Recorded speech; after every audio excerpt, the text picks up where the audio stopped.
Mesdames et messieurs, bonjour et merci de nous rejoindre dans ce quart d'heure d'actualité sur la télévision nationale congolaise. Le président de la République, Félix Antoine Tshisekedi Tshilombo, poursuit les consultations nationales au 5e jour. Le chef de l'État a reçu plusieurs autorités, parmi lesquelles Léonard Kengo Wandodo et le sénateur Jean-Pierre Lola Kisanga. Suivez ce reportage de Patrick Michel Mkoy. 5 jours après le début de consultation présidentielle, l'option d'une union sacrée de la nation se dessine davantage. De plus en plus, des personnalités de différents bords se rallient à l'idée du président de la République de commuer les efforts pour sauver le pays d'une crise politique. Lola Kisanga Jean-Pierre, sénateur et membre du Front commun pour les Congos, reçu ce jour par le chef de l'État, a selon se dire privilégié l'intérêt du pays au détriment des sensibilités de sa couleur politique.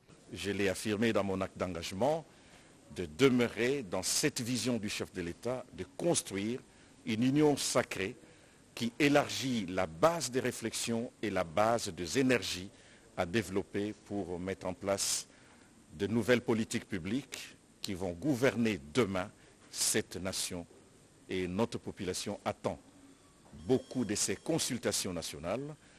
Elle ne doit pas donc être déçue.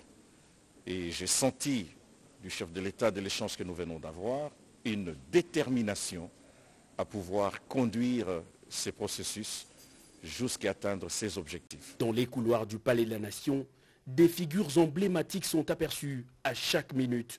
Léon Kengo Wandodo, ancien président du Sénat, a lui aussi été reçu par le chef de l'État, Félix Antoine Tshisekedi Tshilombo. Visiblement de bonne humeur, l'ancien speaker de la Chambre haute du Parlement a apporté sa contribution à l'idée de fédérer toutes les forces possibles autour d'une vision commune. Sans commentaire, Kengo Wandodo quitte le Palais de la Nation. Pendant ce temps, un échantillon représentatif des anciens premiers ministres du pays avait déjà pris place dans la salle. Sami Badibanga, Singa Uju et Mabi Mulumba, qui apportaient leur voix, se veulent conciliants. Parce que vous parlez de crise politique, nous avons aussi une crise économique. Vous ne sentez pas la crise, les effets de la crise que subit la population. À partir d'un certain moment, on a l'impression que les politiques s'occupent à se chamailler pendant que la population meurt de faim. Donc il faudrait que l'on puisse doser des interventions pour éviter d'aller droit dans le mur. Philomène Omatoukou, ancienne présidente de l'Assemblée nationale, a elle aussi transmis sa part dans la recherche d'une solution concertée à la crise actuelle. Pour s'assurer d'un développement durable, le pays doit également redresser son économie. Les anciens gouverneurs de la Banque centrale souhaitent eux aussi voir le pays décoller sur des bonnes bases. L'économie ne peut pas démarrer tant qu'il y aura une crise dans le domaine social et dans le domaine de la tranquillité du pays. Tant qu'il n'y aura pas la paix, l'économie ne saura pas marcher. Les notables du Congo central n'ont pas voulu manquer ce rendez-vous aux enjeux sociopolitiques et économiques de taille.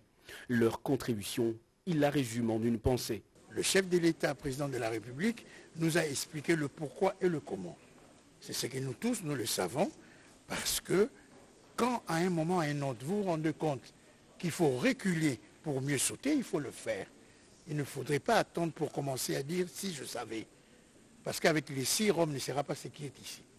Et le temple kimbangiste n'aura pas 100 ans d'ici quelques temps. L'union sacrée aura également la bénédiction de chefs coutumiers et autorités traditionnelles du pays.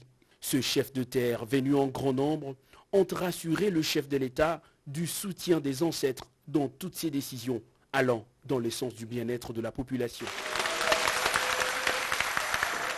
Réceptionné officiellement le dimanche 1er novembre 2020 à Boma, dans le Congo central, le premier lot de 110 bus de la société de transport au Congo, Transco, est arrivé le jeudi 5 novembre à Kinshasa. Ces bus ont été réceptionnés par l'envoyé spécial du chef de l'État, Massamba Kinwani. Moderne et doté de sièges confortables, les 110 bus de marque Volvo de la société de transport du Congo, Transco, sont déjà à Kinshasa. Le bus peut prendre environ 100 personnes. Une quarantaine assises, une personne assise et 60, 50 personnes. Une centaine de personnes par bus. Ces premiers lots des bus sur les 440 commandés avaient été réceptionnés le 1er novembre dernier à Boma, dans le Congo central, par l'envoyé spécial du chef de l'État, Massamba Kinwani, lors d'une cérémonie officielle au port de la ville. Environ une semaine après, le représentant du chef de l'État est retourné dans le Congo central, cette fois-ci à Kassangoulou, territoire frontalier de Kinshasa, pour se rendre compte de l'arrivée effective de ces bus dans la capitale. Une caravane a ainsi été organisée de ce territoire du Congo central jusqu'à Kinshasa.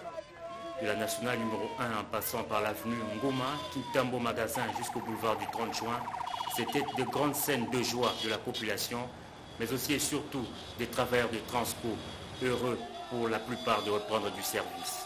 Sur la place Gare Centrale où le cortège s'est arrêté un instant, l'envoyé spécial du chef de l'État, fier de cette dotation, a remercié le président de la République pour son engagement dans l'acquisition de ce matériel roulant. Je suis simplement ravi d'avoir accompli la mission qui m'a été confiée par le chef de l'État, son Excellence Félix-Antoine Tshisekedi. Les bus sont arrivés sans incident. Je demande aux Kinois et aux Kinoises de soutenir toutes les actions du chef de l'État.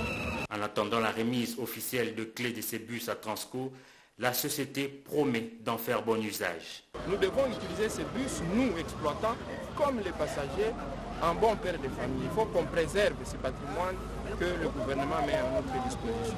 Ils doivent payer le ticket pour le transport, ils doivent redevenir disciplinés comme on était auparavant, ils s'alignent pour entrer dans le bus au lieu de casser le bus.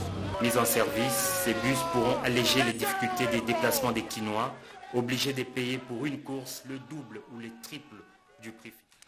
Mesdames, Messieurs, merci infiniment de nous avoir suivis. Nous sommes dans l'obligation d'interrompre ce journal pour nous rendre aux cliniques kinoises où se trouve actuellement le chef de l'État, Félix-Antoine Tshisekedi Tshilombo, qui s'y est rendu pour s'incliner devant la dépouille